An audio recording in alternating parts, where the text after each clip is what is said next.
Армыс қадірлі отандастар, менің аты жөнім Нұржан Сұршал болады.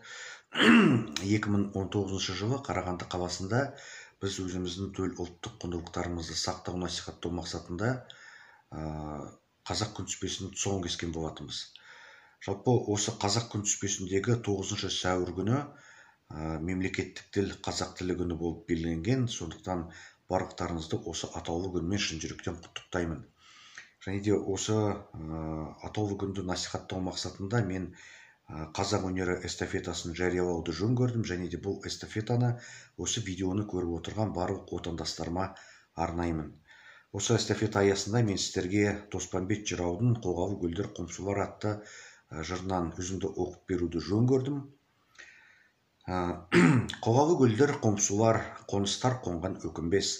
Арыстанда екі бұтын алшайтып, арғымақ мінген өкінбес. Кілем бұздай кілшитіп, көбелер киген өкінбес. Тор төбел ат мініп, той-тойлаған өкінбес. Құрама шапшақ көп қымыз құйып ішкен өкінбес. Жұпарын қардай боратып, арулар құшқан өкінбес. Екі арыстап жау шапса, оқ қылқандай шаншылса, аққан судай төгілсе, бетегелі сарыарқаның бойында күресіп өлген өкінбес. Мемлекеттік тіл қазақ тілі күні құтты болсын, қадірлі отандастар.